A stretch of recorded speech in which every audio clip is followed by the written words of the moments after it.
انسان کیا چیز ہے؟ اب دیکھو نا، اس کی تو آپ کی حیات مبارکہ میں باتیں ہیں کہ اونٹ آپ کی بارگاہ میں آتا ہے، آپ کے کان میں کہتا ہے، کچھ اپنا مسئلہ بیان کرتا ہے، لوگ پوچھتے ہیں کہ حضور یہ کیا کہہ رہا ہے، تو آپ فرماتے ہیں کہ یہ کہہ رہا ہے کہ ساری عمر میں نے اپنے مالکوں کا بوجھ ڈھویا ہے اور اب وہ مجھے قتل کرنا چاہتے ہیں اور میرا گوشت کھانا چاہتے ہیں، میں آپ کی پناہ میں آیا ہوں، مجھے بچا لیجیے۔ تھوڑی سی دیر کے بعد اس کو مالک بھی ڈھونڈتے ہوئے آ جاتے ہیں اہل عرب، اور وہ آپ ان سے پوچھتے ہیں، وہ کہتے ہیں یا رسول اللہ یہ ہمارا اونٹ ہے، تو آپ کہتے ہیں کہ یہ تمہاری شکایت کر رہا ہے اس وجہ سے، تو وہ کہنے لگا بالکل اس نے ہماری خدمت کری ہے، ہم یہی چاہتے تھے اس کو کاٹ دیں، اور یہ بھاگ لیا۔ تو آپ نے اس اونٹ کو خرید لیا اور خرید کے اس کو آزاد کر دیا، تو اس نے دعا کری آپ کے لیے، آپ کے کان میں اس نے کچھ کہا، آپ نے آمین فرمایا، پھر آپ کے کان میں کہا، پھر آپ نے آمین فرمایا، پھر جب تیسری بار کہا تو آپ کی آنکھوں میں آنسو آ گئے۔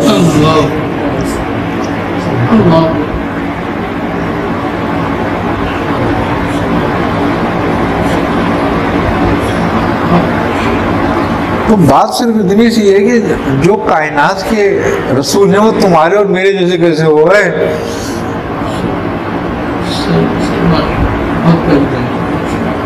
ہاں، تو یہ گستاخی ہے مسلمانوں کی ایک، تو جو مسلمانی گستاخ ہو جائیں،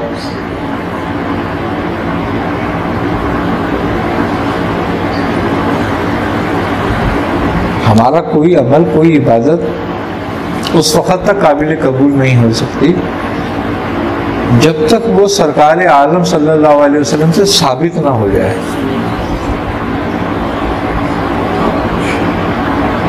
تو پھر وہ ہم جیسے کیسے ہوگا؟ اگر ہم جیسے ہوتے تو ہم جو چاہے کرتے رہتے قبول ہوتا رہتا۔ تو سب سے بڑی حماقت تو یہی ہے، مسلمانوں کی گستاخی، یہ بات سمجھنا، تصور رکھنا، اور اس بات کا اندیشہ بھی آنا گستاخی ہے انسان کے لیے، کہ اس کے دماغ میں اندیشہ بھی آ جائے۔ بات یہی ہے کہ دوسرے جو لوگ ہیں نا، وہ جو کرتے ہیں وہ ہماری کمزوریوں سے کرتے ہیں کہ ہم متفق نہیں ہیں، کم سے کم اس بات پہ تو ہم اتفاق کر لیں کہ وہ ہم جیسے نہیں ہیں۔ اللہ نے خیر البشر فرمایا آپ کو،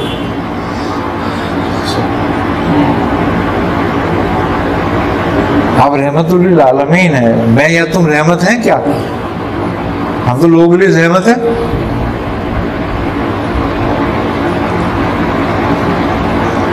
ہمارا کسی کی تصدیق ہے کہ ہم صادق اور امین ہیں،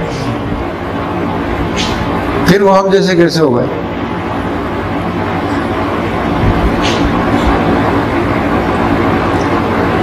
بات یہی ہے ساری کہ ہم یہ امت میں بہت لوگ ایسے ہو گئے جو بنی اسرائیل سے بھی آگے بڑھ گئے۔ ہاں، یہ وہی لوگ ایسے ہو گئے کہ جو وہ اپنے انبیاء کی توہین کیا کرتے تھے اور انہیں شہید کیا کرتے تھے، ایسے ہی یہ لوگ ہو گئے۔ اور آپ نے سرکار عالم میں پھر ایسے لوگوں کی بشارتیں بھی تو دے دی نا اپنے ہاں، جو بھی آپ نے فرما دیا تھا۔ اور ان کا جو سرگنا ہے، انہوں نے تو سرکار عالم صلی اللہ علیہ وسلم کی حیات مبارکہ میں آپ کے سامنے تقسیم کے دوران انہوں نے اعتراض کر دیا تھا، ثابت ہو گیا تھا وہیں سے یہ اعتراض اس کا، اور وہ خبیث ہو گیا تھا، اور آج تک خبیث ہے۔ آپ یہ دیکھو، آپ کے احترام میں بھیڑی ہے۔ ایک واقعہ ہے سرکار عالم صلی اللہ علیہ وسلم کی حیات مبارکہ کے، جب آپ مدینے گئے اور آپ نے وہاں پر قیام فرمایا مدینے میں، تو مدینے میں بھیڑی آ گئے کچھ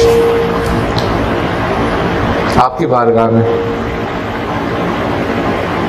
تو جو اصحاب تھے انہوں نے پوچھا کہ یا رسول اللہ، یہ بھیڑیے آپ کی بارگاہ میں کچھ کیا کہہ رہے ہیں، آپ سے کیا عرض کر رہے ہیں؟ تو آپ نے فرمایا کہ یہ بھیڑیے آئے اس لیے وہ یہ کہہ رہے ہیں کہ یا رسول اللہ، پہلے تو ہم اپنی مرضی سے شکار کر لیتے تھے، لیکن اب چونکہ آپ یہاں پر تشریف فرمائے تو اب ہم اپنی مرضی سے شکار نہیں کر سکتے، اب آپ ہمارے لیے حکم فرمائیں کہ ہمیں کیا کرنا ہے، کہ یہ اہل مدینہ ہمیں خود کوئی بکری دیں گے روزانہ، یا پھر آپ جیسا حکم فرمائے ویسا ہم کریں؟ تو آپ نے اہل مدینہ سے پوچھا کہ بھئی تم کیا چاہتے ہو کہ یہ اپنی مرضی سے شکار کریں یا آپ لوگ جانور دو گے ان کو؟ تو ایمنو نے منع کر دیا کہ ہم جانور نہیں دیں گے بھیڑیوں کو. تو پھر آپ نے فرمایا بھیڑیوں سے کہ بھئی تمہیں اجازت ہے، تم شکار کر سکتے ہو. تو کہتے ہیں کہ وہ بھیڑیا چیخ مار کے الٹا پلٹ گیا.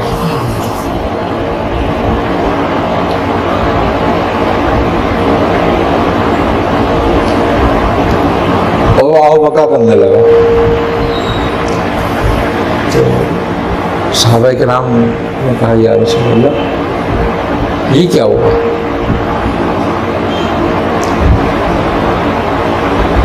تو بزرگان دین فرماتے ہیں کہ وہ اس لیے تھا اس کا آہو بکا کرنا کہ ہم شکار کریں اور کوئی ایسا جانور شکار نہ کر لیں کہ جس کی وجہ سے ہماری پڑتال ہو جائے. رسول اللہ ہم سے پوچھیں کہ تم نے اس کو شکار کیوں کرا، تو ہماری نسل برباد ہو جائے گی پوری. اس لیے وہ آہو بکا کر رہا تھا کہ ہم پھر کہیں کی نہیں رہیں گے. یہ بھیڑیوں کا احترام تھا. یہ تم ان سے بھی بدتر ہو گئے. اسی لیے تو کہا ثم رددناہ اسفل سافلین.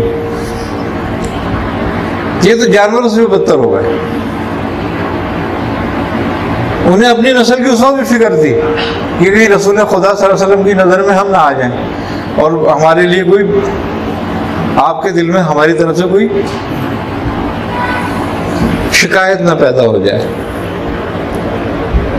تو جن کا بھیڑی احترام کرتے ہوں، جنگلی جانور احترام کرتے ہوں اور اس بات سے خوف کھاتے ہوں کہ کہیں ایسا نہ ہو کہ آپ کی ناراضگی ہو جائے کسی بات پر اور ہماری نسلیں برباد ہو جائیں، تو یہ انسانوں کو خوف نہیں آتا.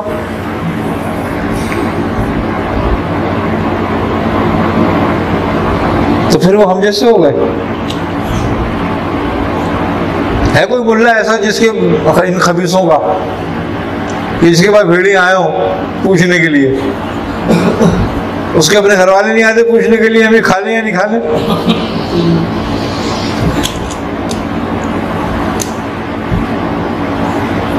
بات صرف اتنی سی ہے. پھر پتہ نہیں کہاں کس حال کس دنیا میں رہ رہے ہیں ہم. فتنہ ہے جی قیامت دورہ قیامت یہ فتنہ ہے. دیکھو فتنہ تو ہمیشہ رہا ہے. نبی کریم صلی اللہ علیہ وسلم نے فرمایا کہ مجھے اور قیامت کو صرف ایسے ہیں ہم دونوں، یعنی کہ جڑے ہوئے ہیں. آپ سرکار عالم صلی اللہ علیہ وسلم کی امت کو زیادہ ٹائم نہیں دیا گیا قیامت کے دن کا. آپ تو اپنی حیات مبارکہ میں فرماتے تھے بس آنے والی ہے. پھر جو اس کے آپ نے نشانیاں بیان فرمائی اور وہ تواتر سے فرمائی، اب وہ ظاہر ہو رہی ہیں ساری کی ساری. فتنے تو آپ کے دور سے ہی تہذیب ماننا تو آپ کے جیسے مسلم قذاب تھا یا دیگر جو لوگ تھے وہ تو 70 قذاب کے متعلق یا معلوموں کے متعلق آئے. انہیں وہ الہام یا وحی یا مشیت الہی ہے. بالکل. جب کوئی بات انبیاء سے ثابت ہو جائے اور نبی اس کی بشارت دیتے ہیں تو اس کا مطلب یہ ہے کہ پھر وہ مشیت الہی ہو جاتی ہے وہ بات. آئی نہ سمجھ، کیونکہ نبی اپنی مرضی سے کچھ نہیں بولتے، ان کی زبان میں حق بولتا ہے. تو جو فتنے ہوں گے، جو بھی معاملات ہوں گے، جو ظہور ہوگا ان کا، وہ تمام کی تمام مشیت الہیہ سے ہے. وہ سب کچھ سب وہ ہے ایک پروگرام کے تحت بالکل ہوگا. وہ سب کچھ ویسے ہی صادر ہوتا جائے گا جیسے آپ نے فرما دیا. ان سے ہم اور ہماری آنے والی نسلیں محفوظ رہیں. بالکل آمین. اللہ تعالیٰ محفوظ رکھے. اور دیکھو اگر جو بھی اپنی نسل کو محفوظ رکھنا چاہتا ہے اس کے لیے کلیہ بیان کیا گیا ہے. آئی نا سمجھ بات. اور وہ کلیہ کیا ہے؟ وہ یہ ہے کہ سرکار دو عالم صلی اللہ علیہ وسلم اور آپ کے اہل بیت کو اپنی جان، مال، ایمان، عزت، آبرو سے زیادہ چاہنے لگو اور اپنی اولادوں کے دل میں ان کی محبت ڈالو. تو یہ محفوظ رہنے کا آسان طریقہ ہے فتنوں سے. اور نبی کریم صلی اللہ علیہ وسلم نے جتنا زور اپنی اہل بیت کی محبت پر دیا ہے اتنا تو نماز اور عبادت پر بھی نہیں دیا. کیوں کہ نمازیں اور یہ تمہیں آپ ان فتنوں سے نہیں بچائیں گے، لیکن اہل بیت کی محبت بچائے گی.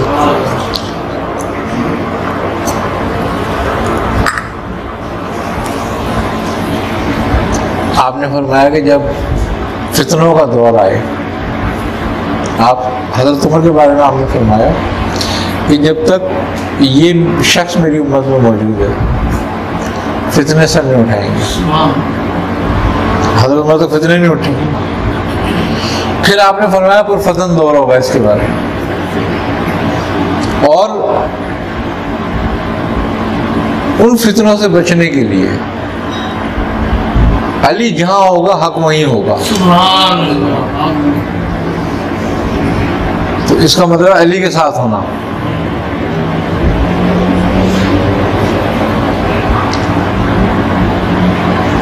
تو یہ بات کلیہ ہو گئی کہ اہل بیت کے ساتھ رہنے والا ہی ان فتنوں سے بچے گا.